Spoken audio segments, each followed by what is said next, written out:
the Esports World Cup final week in week number 7. As Chris was already talking about, we had a lot of major championships that already happened in the past calendar month from IEM Cologne, not to mention what we had there in Blast Bounty Season 2. From Spirit's perspective, but they walked in with a little bit of a magnifying glass over top of them. The casters broke it down perfectly on the Beers stream.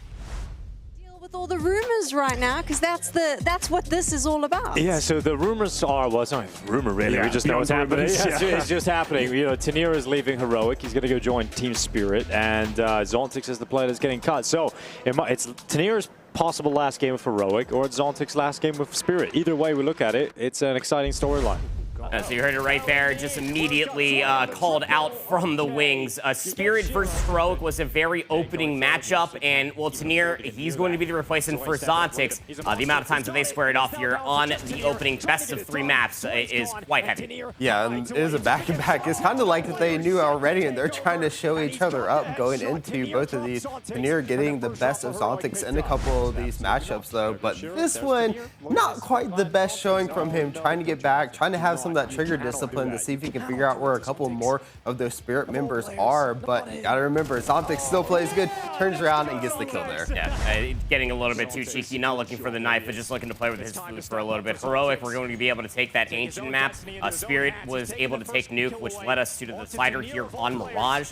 It ended up going into at least a handful of overtimes, 15v14 now here from Chopper's POV. Still got the push from Heroic, still coming through from the apartment side, and for some way, they were able to turn that 2v4 situation all the way down to a 3v2, or a 3v4, excuse me. Full site control. Last player alive would be Shiro. He would inevitably die here at the end, as you saw the Stinger shroud the jump through the window, and Heroic would send Spirit packing home, which was the biggest upset throughout the entirety of the tournament, at least thus far. Yeah, so more upsets to come, though, as we did have 3D Max facing off against Na'Vi. And as you can see on the scoreboard there, it is 1-1, but Na'Vi eventually would just not be able to find the way back into this game to get to force the overtime or even get the win. There it is, 3D Max upsetting Na'Vi as well, and that's just to start it. Yeah, I don't know if it's like total of an upset, really. I mean, like, Na'Vi have been playing a little bit questionable ever since what happened there at Blast Season 2. But 3D Max back on the come-up. They had a very heavy fall-off back even at the Dallas Major, but good to see them finding new strides. FaZe versus Aurora, not really fully expecting what they were going to be getting out from this team, albeit a wonderful clutch from Elige in that best-of-3 series. It was not enough to stop the freight train that was Aurora, setting them packing home. Yep, and FaZe in a little bit of trouble, but that's not the only team in trouble there. Here we have Falcons versus Mals, and Falcons coming in as the home team into the Esports World Cup here, trying to finally see if they can get that chip, but here we go into this match, and it would be Falcons looking very good up against Mals finally in this first, and especially Modesty coming out with some of these big plays, and on Nuke here, they did exactly what they needed to, and there it is. Coach's face says it all. Yeah, breaking the full morale there of Mals Esports. Again, when it comes down to Falcons facing up against top teams, we haven't seen it happen in quite some time because they've been too busy being eliminated top 16, top 8 at a lot of these different tournaments. They haven't even really seen the single elimination bracket play. Luckily enough for them, with their home crowd behind them, they already loaded on in towards this one. How about Madger, though? He shows up against Falcons, and he puts them absolutely to rest. The crowd behind them trying to put Madger off kilter, and then he puts them absolutely to silencing rest. Aurora then would able to take the lead here on Train after winning the opening map 13-6. Last player would be Tessis, scouted out top of the plat, and Aurora sent the home team packing.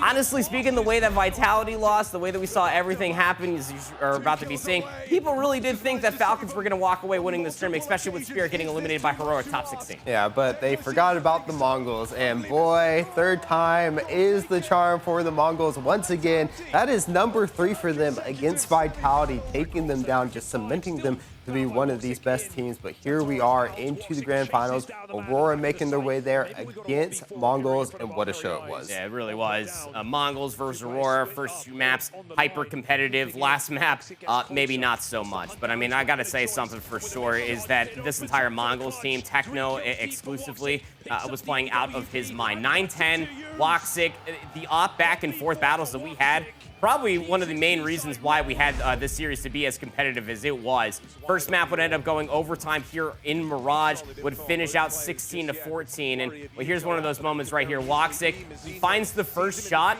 but then Blitz gets absolutely eviscerated. Woxic was playing absolutely unreal all tournament long. When your AWP is shooting like that, you feel like that you can do no wrong. But the Mongols teamwork brought them all the way to this moment. 9-10, no kills going in towards this round. In round number 9, he finds his first 3. Yeah, and what a 3 it was, massive. And as you said, that first map pretty close. As the series went on, it just got more and more dominating on the side of Mongols. Here we are finally on Nuke, the last map. As you can see there, it is their pick as well, 12-14, and they weren't gonna let this go. They have been searching for this win for so long, and they finally have it here. Mongols finally get the championship in Riyadh, submitting them as one of the best teams in Counter-Strike in 2025. Yeah, I mean, look, they were the big old crowd favorites when it came down to it. Like, if you weren't there rooting for the Falcons, the chances are you're probably going to be rooting for the Mongols. And this much has been stated for ever since them bouncing up on the entirety of the scene, right? I mean, Mongols coming up, they're so young. I think that their oldest player is 24. Their average age is like 21.4 or something like that. The ends is, I guess the ceiling is untapped when it comes down to this entire team. So big congratulations to the Mongols, a 3-0 sweep there at EWC Grand Finals. Who knows how far they can go.